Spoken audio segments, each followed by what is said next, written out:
Bonjour à tous et bienvenue sur la première vidéo de notre aventure au Cambodge. On est arrivé hier en bateau depuis Chao Doc au Vietnam. On a passé la frontière en bateau et on est arrivé ici à Phnom Penh, dans la capitale du Cambodge. On est arrivé hier, on n'a pas vlogué la journée d'hier parce qu'on a fait toutes les petites formalités, c'est-à-dire aller se chercher une carte SIM et tout, parce que c'est vrai que d'habitude on arrive à l'aéroport, tout ça est très facile. Quand on arrive par voie maritime, il faut trouver l'endroit ensuite où chercher tout ça pour échanger nos dongs parce qu'il nous restait des dongs au Vietnam. Bref, pas de wifi, pas de... On n'avait pas de wifi, on n'avait rien, on n'avait pas internet. Donc c'était le temps de se poser tranquillement et de pouvoir vlogger bien le lendemain. Donc là ce qu'on va faire, c'est qu'aujourd'hui on va commencer par aller au marché russe de Phnom Penh, qui est donc la capitale du Cambodge. Le marché russe, il s'appelle comme ça tout simplement parce que c'est un marché qui a été très fréquenté par les expatriés russes dans les années 80 et voilà, maintenant du coup il est plus communément appelé le marché russe. C'est à côté de chez nous, c'est pour ça qu'on commence par ça. On va aller vous montrer tout ça, on va vous filmer ce marché et apparemment c'est un énorme marché avec pas mal de choses à manger. Il y a toute une partie alimentaire, donc on va aller manger là-bas pour commencer, on vous montre tout ça. À tout à l'heure. À tout à l'heure.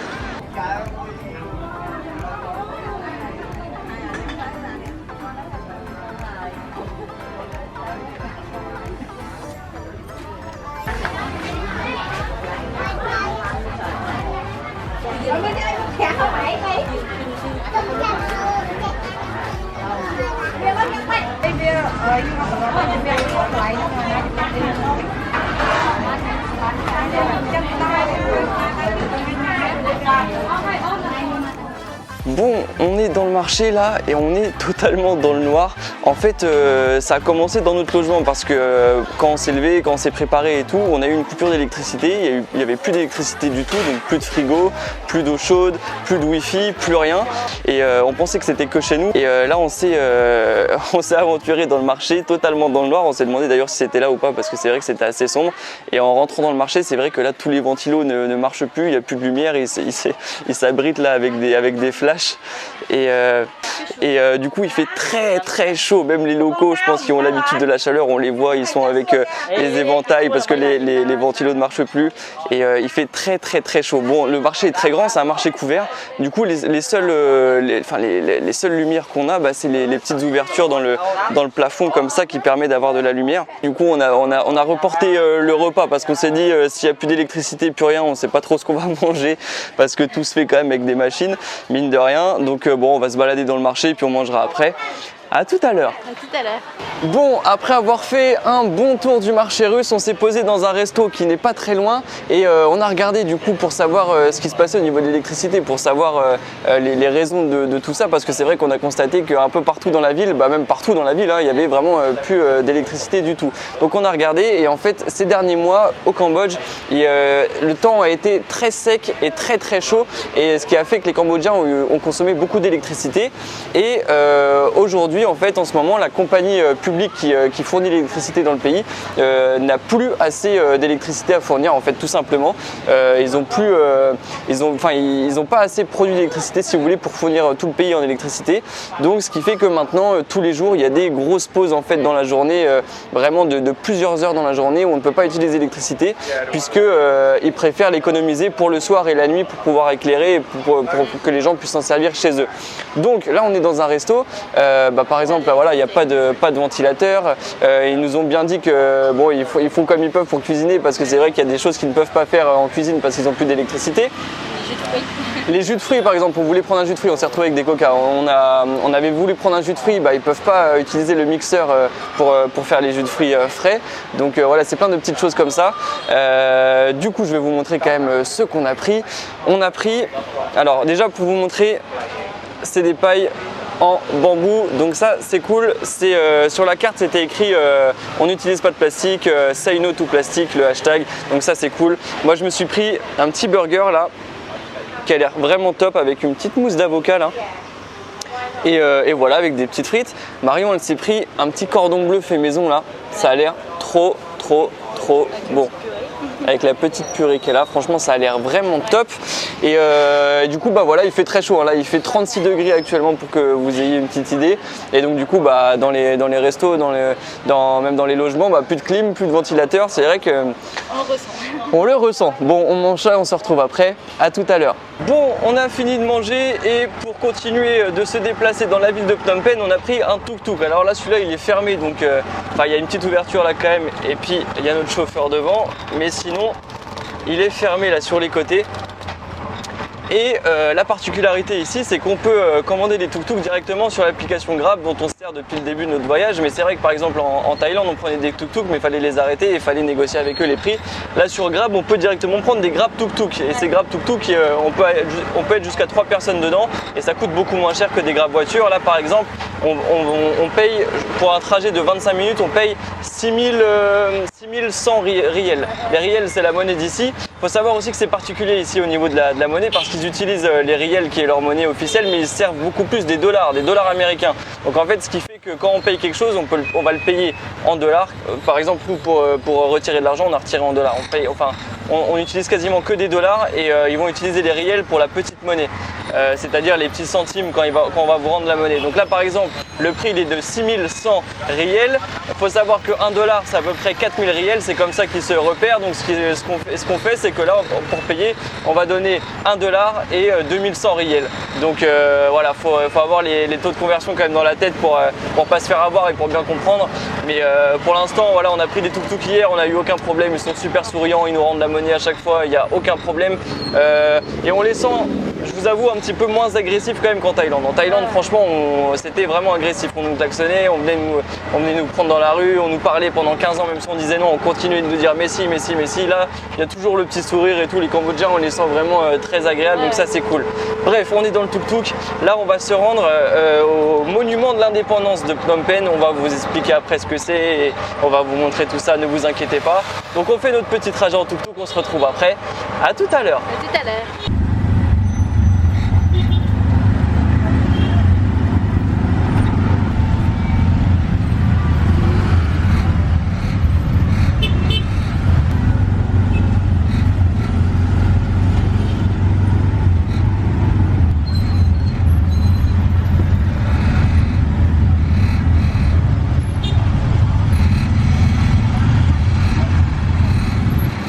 Ça y est, notre tuk-tuk vient de nous déposer devant le monument de l'indépendance du Cambodge. Alors on s'est rendu compte d'une chose, c'est vrai qu'en payant tout à l'heure le billet de 2000 riels, dessus il y a le monument de l'indépendance du Cambodge. Alors déjà on a remarqué une chose, c'est que là en tuk-tuk c'est vrai que la circulation c'est un peu comme partout, c'est une grosse galère, on arrive dans des carrefours, il n'y a aucune priorité, aucun feu rouge, rien du tout.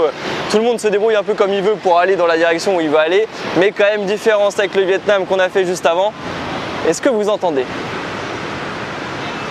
Alors oui, il y a des véhicules, mais il n'y a aucun klaxon ici, ils ne klaxonnent pas. Ils ne klaxonnent pas, je vous jure que franchement, par rapport au Vietnam, on voit une énorme différence. Quand je dis ça, il y a quelqu'un qui klaxonne, mais franchement, ouais, le Vietnam, un nombre de klaxons incalculable à chaque fois qu'on prenait les transports, et même à pied d'ailleurs.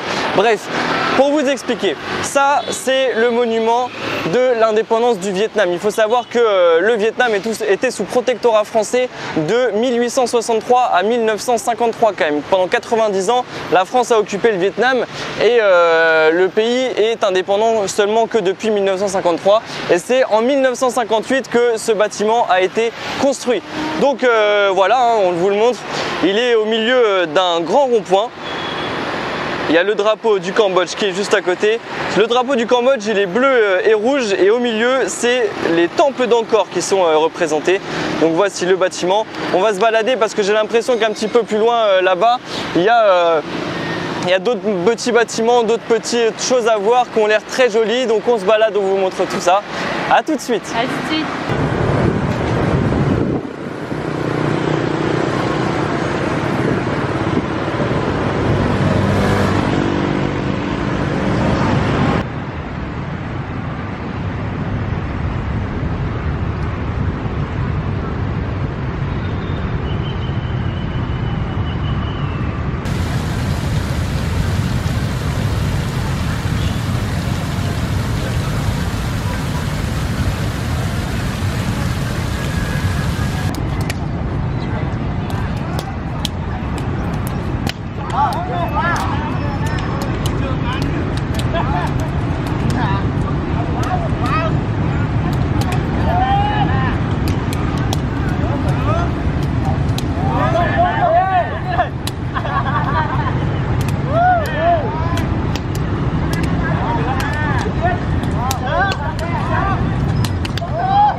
Bon, et bah elle est très agréable cette petite place avec le monument de l'indépendance. Là, il y a énormément de gens qui font du sport, beaucoup de gens qui courent, beaucoup de gens qui font du foot, beaucoup de gens qui font du badminton, des gens aussi qui font vous savez, des passes avec des espèces de volants, mais avec le pied. On vous avait montré ça au Vietnam. J'ai l'impression qu'ils sont un petit peu plus gros là au Cambodge, ils sont un petit peu différents. Et là, le soleil se couche, et le soleil est couché même, j'ai l'impression, et tout est en train de s'illuminer. Donc, franchement, c'est un très très joli endroit. Et bien que ce soit un monument de l'indépendance, une petite place toute propre et tout qui peut faire penser que ce soit très touristique, et bah finalement c'est que des locaux qui sont là, que des Cambodgiens qui sont en train de faire leur sport là, comme vous pouvez le voir, tout le monde est en train de courir, tout le monde est en train de s'amuser, il y a plein de petits qui jouent aussi. Donc ouais, j'ai l'impression qu'on n'a même pas vu un seul touriste ici en fait, c'est vraiment que il n'y a que nous avec la caméra en train de prendre des photos et des vidéos. Donc voilà, tout est en train de s'illuminer, franchement c'est très joli. Et voilà, nous ce qu'on va faire, c'est qu'on va bouger vers le Riverside. En gros, c'est un quartier qui est près de la côte, le long du Mekong, et qui est très joli à voir. Il y a pas mal de choses. Il y a un night market aussi qui est là-bas, c'est pour ça qu'on va s'y rendre. Là, pour ce soir, on va aller de ce côté-là, histoire de voir les couleurs du ciel en coucher de soleil sur le Mekong. On va essayer de regarder tout ça. Donc, on s'y rend. À tout de suite. À tout de suite. Ça y est, on est arrivé, on est donc au bord du Mekong, sur la côte, c'est très beau là, tout est illuminé avec les palmiers, pas mal de drapeaux aussi, là c'est le drapeau du Cambodge. Et là juste derrière nous, il y a des temples, il y a quelques temples qui sont là. Et encore une fois, pas mal de monde qui font du sport et qui font du foot et qui jouent. Voilà, j'ai l'impression que c'est des endroits où tout le monde se rassemble un peu quand même. On pensait voir un endroit très touristique, finalement ça va, c'est quand même des locaux. Et pour vous montrer quand même, c'est là, on est donc au bord du Mekong et c'est par là qu'on est arrivé hier en fait en bateau. On a pris ce chemin là, on est passé, je reconnais là le bâtiment là qui est en face, qui est un hôtel qui est tout seul hein, d'ailleurs comme gros bâtiment, et en fait voilà, on est arrivé par là-bas. Donc voilà, on est arrivé par là-bas et on a longé là, et notre bateau s'est posé quelques centaines de mètres plus loin. Donc voilà, on va se balader sur la côte, on va vous montrer tout ça. Ça a l'air sympa, il y a plein de petits marchés, je pense qu'il y a pas mal de petites choses à manger aussi. Bon, on se balade et on vous montre tout comme d'habitude, à tout à l'heure.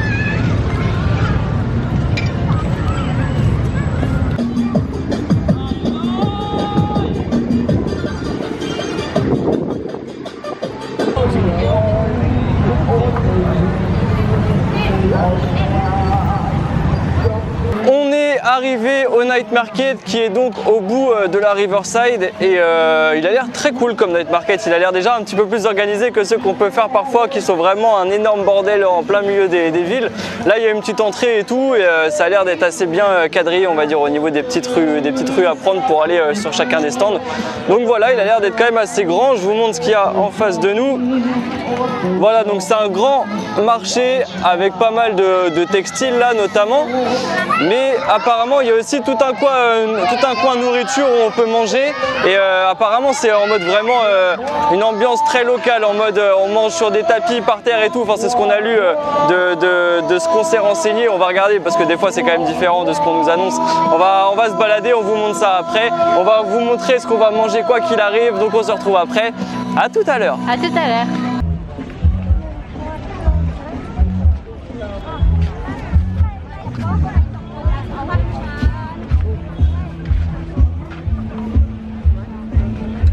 Bon, après avoir fait un bon tour du marché là, parce que franchement il est grand et il y a du monde, c'est physique de devoir se déplacer dans les allées.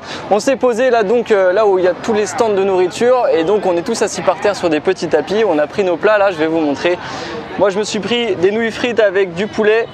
Marion elle s'est pris la même chose mais avec du riz frit. Et voilà à quoi ça ressemble. On a tout le monde qui est en train de manger par terre sur des petits tapis. Il y a les stands qui sont là, tous les stands de vêtements, de souvenirs, d'objets faits maison. Bon, en tout cas c'est hyper cool, mais il fait très chaud. Avec ce dégoulinant. Qu'est-ce qui fait chaud, je vous explique même pas. Bon, en tout cas comme vous avez pu le voir aussi, l'électricité est revenue. Ça y est, on est le soir. Elle est revenue en fin d'après-midi. On verra les prochains jours, on vous dira comment ça se passe au niveau de l'électricité. Du coup là ça y est, c'est revenu. Donc le soir tout est allumé. Et puis on va se manger notre petit plat, on se retrouve après. À tout à l'heure. Bon, on a fini de manger, on vient de sortir du Night Market, on a très bien mangé. Franchement là, et pour pas cher en plus, on a payé 1,50 $ par repas. Donc en plus remis en euros, les dollars ça revient moins cher en euros, donc forcément on a payé vraiment pas cher pour ce qu'on a mangé et c'était très bon vraiment. Plus on avançait dans la soirée, plus il y avait de monde aussi. Franchement il y avait du monde, il y avait vraiment beaucoup de monde. On a quand même trouvé 2-3 trucs, Marion a trouvé 2-3 vêtements à s'acheter. Franchement il y a pas mal de choses et c'est vraiment pas cher. C'est vrai que par rapport à tous les night markets qu'on a fait maintenant, on peut quand même comparer maintenant. C'était moins cher. Ouais, c'est vraiment je pense le moins cher qu'on ait fait. Et les vêtements sont de qualité en plus, ça fait pas vêtements qui vont pas tenir longtemps, quoi, ça va. Bref, on a passé une très bonne journée à Phnom Penh, là, dans la capitale du Cambodge. On a un bon feeling là pour l'instant avec le Cambodge, je vous avoue. Les gens ont l'air très sympas, très souriants, très agréables. On se sent bien là pour l'instant au Cambodge. J'espère que ça va continuer sur ce même feeling pendant nos 2 semaines au Cambodge. On va rester 2 semaines dans le pays. Peut-être un petit peu plus, on verra bien. Bref. C'était notre première journée à Phnom Penh. Nous demain on se retrouve à Phnom Penh, on va y passer une petite semaine, donc on se retrouve demain dans la même ville. Donc ce qu'on fait c'est qu'on va rentrer, on va faire le montage de la vidéo, on va vous poster la vidéo comme d'habitude. On attend vos retours dès qu'elle sort parce qu'on aime bien vous lire. Et on se retrouve demain pour une nouvelle vidéo, donc on se dit à demain.